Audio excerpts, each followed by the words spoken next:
Salam senja untuk teman-teman travelingku, teman-teman entrepreneurku dimanapun Anda berada. Jumpa lagi di Travel Ibu. Nah, saya mau bilang apa yang membedakan antara travel konvensional dengan Travel Ibu ketika mengadakan Zuro Trip baik di musim gugur bulan Oktober maupun musim semi di bulan Mei adalah selain kita berwisata ke tempat-tempat yang menjadi ikon 4-5 negara yang kita kunjungi, juga selama perjalanan sekitar 4-6 jam di bis privat yang kita sewa untuk semua peserta, kita adakan sharing session, bisa tentang bisnis, bisa tentang kepenulisan, pemberdayaan diri, tentang hal-hal lain yang saat itu lagi aktual. Jadi selain dapat wisatanya, dapat juga ilmu-ilmu dari peserta yang lain, sekaligus juga membangun networking baru dengan bonding yang kuat. Itulah sebabnya pesertanya kita batasi hanya 1 bis saja dan sistemnya santai, tidak banyak-banyakan negara, sedikit negara, tetapi kita menikmati negara yang kita kunjungi itu sambil ngopi-ngopi, sambil jalan-jalan, ketika belanja pun sambil bareng-bareng santai tanpa terburu-buru jadwal waktu. Nah, salah satu sharing dari peserta di bis kita ini ada tonton setelah ini. Itu ya, sampai ketemu lagi di travel yang mendatang.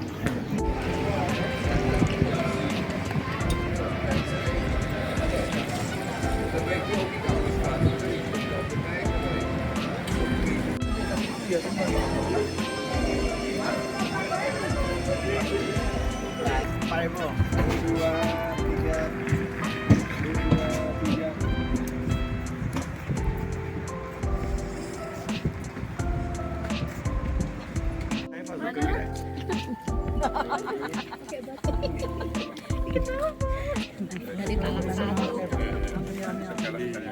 Jadi aku ikut aja.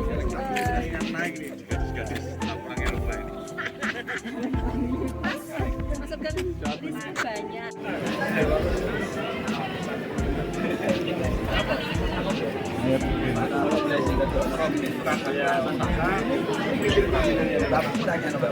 Waffle Belgia luar biasa terkenal dan rasanya dahsyat coklatnya. Mantap.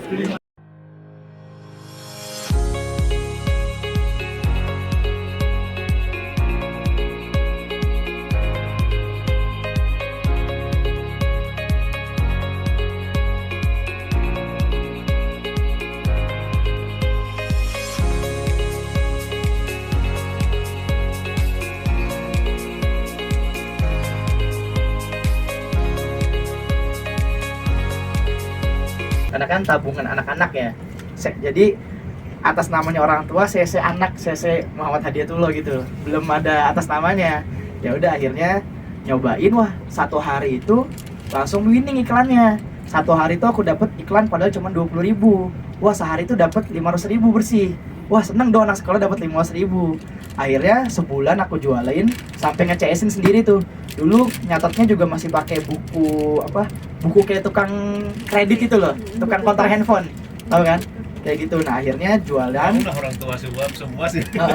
Buku arisan itu, Nah, buku PKK. Nah, akhirnya bulan pertama aku kalkulasiin dapat untung bersih. Aku nggak ngerti omset itu apa, gross margin apa, nggak ngerti. Taunya untungnya berapa.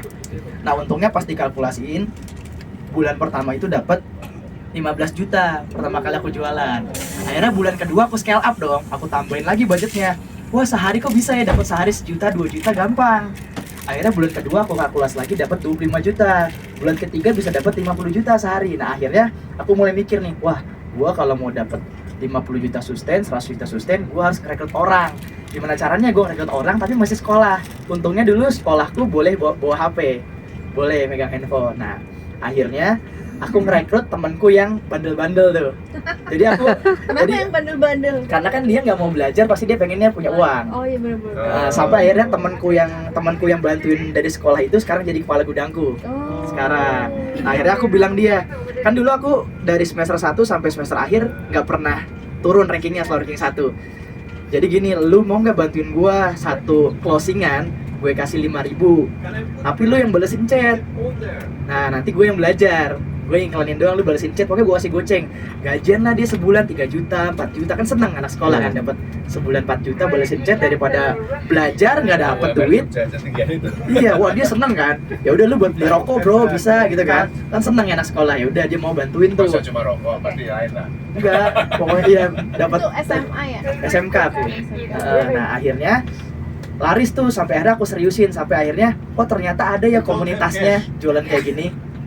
Nah akhirnya aku harus masuk kuliah. Dulu mikirnya salah satu pekerjaan yang dalam tanda kutip yang masa depannya cerah lah buat masa depan yang aku pikirin dulu adalah IT. Makanya aku kuliahnya IT. Bahkan dulu aku masuk UNJ, kampusku UNJ, Universitas Negeri Jakarta. Itu aku masuk lewat jalur SNMPTN atau jalur undangan. Jadi aku nggak masuk tes. Jadi pas masuk undangan, undangan masuk. Jadi Karena ya udah. juara terus itu ya. Iya karena Dari semester tadi pertama. dinobatkan jadi siswa berprestasi nomor 3 Sekota Bekasi, dapat undangan, ya udah masuk, ya alhamdulillah gitu. Ya udah akhirnya 2017, 18 terus diseriusin, akhirnya rekrut orang sedikit, pernah juga jualan kayak William, jualan madu. Sampai akhirnya dulu pernah temanku tuh punya temen, dia punya pabrik madu. Nah pabriknya waktu itu lagi bangkrut. Nah dia butuh orang partner marketing. Kebetulan aku kan bisa jualan, tapi aku bodo amat sama produk kan. Akhirnya ngobrol. Ya udah Pak, mendingan Bapak kasih stoknya aja ke saya, nanti saya yang jualin, saya yang fotoin produknya, saya yang bikin kontennya. Ya udah nih, jadi bayar setelah barang laku. Bayarnya. Oh iya, konsinyasi aja. Dia percaya tuh. Dikasih lah semua 20 jenis madu, 20 jenis penyakit. Ada madu iya benar. Iya, ada madu kolesterol, ada madu buat lambung dan lain-lain, semuanya ada 20. Testing iklan lah 20-20-nya. Nah, baru di situ aku dapat winning-winningnya lah, yang bagus-bagus yang mana kan nggak mungkin laku semua dari 20 itu. Yang laku ada 4 sampai 6. Akhirnya bisa dapat per bulan bersih ratusan juta. Waktu itu masih usia 17-18 tahun, 18 tahun. Si bapak seneng dong. Wah seneng banget, jadi yang tadinya bangkrut karyawannya kerja lagi. Kan yang penting dia cuman bilang yang penting karyawan saya bisa kerja lagi mas. Ya udah, kan objektif itu doang kan. Oh ya udah gampang Pak, bisa kerja lagi besok karyawan Bapak. Ya udah akhirnya dia jualan lagi. Nah sampai akhirnya di 2020 pas pandemi kan lama-lama saya sering kopdar. Jadi emang saya tuh berteman dengan orang-orang bapak-bapak gitu. Teman circle saya itu orang-orang tua, seumuran bapak saya, umur 40 tahun. Udah bener. Seumuran Pak D padahal ini. Iya, jadi sering berteman sama orang-orang tua sampai akhirnya di 2020 ada kesadaran bahwa bisnis itu bukan cuma dagang. Bisnis itu harus create sistem, salah satunya create brand, create SOP, dan akhirnya saya ada kepikiran untuk buat sebuah brand. Waktu itu pandemi, zamannya TikTok lagi naik. Oh iya. Saya kan waktu itu dagang kan, sebelumnya dagang online lah, bukan bisnis ya. Dagang walaupun hasilnya udah ratusan juta. Nah akhirnya pas jualan, mikir di TikTok ini lagi tren pasarnya. Akhirnya ada tren waktu itu di TikTok. Trennya adalah cium ketiak pacar. Waktu di TikTok lagi viral tuh, kalau ngikutin ya, TikTok ada nggak yang ngikutin? Ada. Ini generasi tua semua ini ya. Iya. Jadi di TikTok tuh ada tren namanya cium ketiak pacar. Itu challenge suruh cium ketiak pacar. Langsung yang ada di pikiranku, apa gue bikin produk tentang ketiak ya? Itu doang, sesimpel itu. Yeah. Sebenarnya nggak ngerti kayak market research gimana, brand research gimana, nggak ngerti. Sampai akhirnya belajar. Oh ya udahlah, gue bikin brand tentang ketek. Ya udah waktu itu Maklon di temen juga, jadi pabriknya punya temenku, jadi brandnya atas namaku tapi Maklon di pihak ketiga. Akhirnya bikin waktu itu, nyobain tes 1000 piece, akhirnya laku. Hari pertama launching langsung laku 300 invoice. Ya udah diseriusin nih, Maklon lagi 2000 piece, Maklon lagi 10.000. Nah akhirnya diseriusin lah sampai akhirnya kita create di 2021 akhir, kita create serius untuk korporatisasi, walaupun sebenarnya nggak begitu paham tentang korporatisasi. Akhirnya diajarin sama temen, jadi ilmuku kebanyakan tuh dari ngobrol, ngopi-ngopi gini, lebih kena, karena kan belajarnya langsung praktik, langsung praktisi lah, karena langsung real life, real business, bukan yang cuman teoritis doang. Jadi langsung praktek. Nah diajarin sama temen, lu kalau mau sustain harus rekrut orang-orang profesional. Tapi bukan cuma masalah lu punya uang, ada triknya supaya lu bisa rekrut orang-orang profesional. Orang profesional itu yang kayak gimana? Orang profesional itu yang dia udah pernah kerja di multinational company, yang bisa ngebawa perusahaan lu sampai ke titik ratusan miliar per tahunnya gitu. Akhirnya diajarin caranya adalah lu harus pindahin dulu kantor lu. Jangan, dulu kan kantornya kantor dalam tanda kutip, kantornya kantor gembel lah. Karena kan nggak ngerti kan, ngegaji orang asal-asalan, terus juga nggak punya SOP, berantakan lah. Karena kan aku usia sekolah, mahasiswa nggak pernah bekerja di perusahaan, bahkan ini aja baru wisuda, jadi bisa dibilang nggak pernah kerja di orang gitu. Jadi kan mau nggak mau ngambil pengalamannya dari orang lain. Akhirnya ngerekrut, sebelum merekrut adalah pindah kantor. Jadi diajarin sama temen, kuncinya adalah lu harus punya office di area kota yang eksklusif. Nah, di Bekasi itu yang paling eksklusif adalah daerahnya di Sumarekon Bekasi. Makanya waktu itu pindah, karena waktu itu punya uang, pindahlah ke daerah yang eksklusif di Sumarekon. Langsung renovasi kantor, renovasi kayak kantor ala-ala startup lah. Karena kan brandku brand 25 tahun ke bawah, dimana SDM-nya adalah SDM mayoritas Gen Z milenial. Yang dilihat adalah pride-nya, pride kantornya kayak anak-anak SCBD gitu kan, yang dilihat itunya. Jadi gimana caranya mereka harus punya pride nih, renovasi kantornya yang bagus, bikin sistem. Akhirnya aku pertama kali pindah kantor langsung rekrut HR manager langsung. Itu pertama kali aku merekrut orang dengan gaji 17 juta pertama kali tuh, padahal dulu nggak ngerti. Duh, top up aja kali ya, 17 juta gue gaji dia ya, udahlah. Bu, saya kan ibu-ibu ya, bu saya punya masalah gini.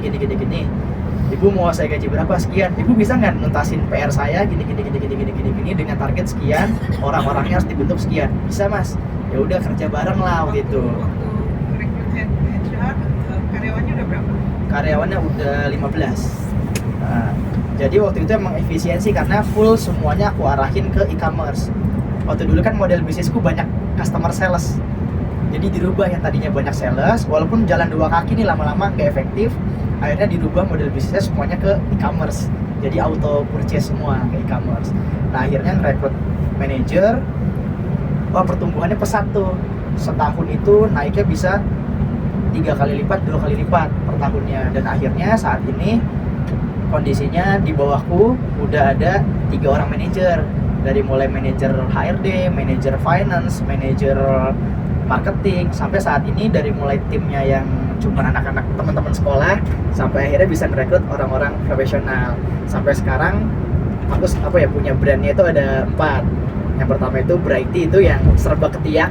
Jadi emang segmented market, semuanya serba ketek, dari mulai pemutih ketiak, scrub ketiaknya, eksfoliasi ketiak, masker ketiak, ada waxing, ada deodoran sensitif, happy sweat, ada soothing pad ketiak, semuanya serba ketek. Ada body serum dan lain-lain, pokoknya leher ke bawah marketnya. Kita nggak main leher ke atas. Serba ketek. Nah, yang kedua ada brandku namanya Ciara. Ini lebih ke brand natural. Umurnya 25 ke atas. Itu ada natural deodoran, ada anti-stress mark, terus sama ada skincare cowok namanya Harness. Sama yang keempat itu aku punya aplikasi namanya Gabung.in. Itu aplikasi untuk customer relationship management. Jadi itu tools punya temanku. Akhirnya udah berjalan 2 tahun, aku akuisisi perusahaannya di 2023 awal bulan Maret. Kita relaunch, akhirnya berjalan sampai sekarang.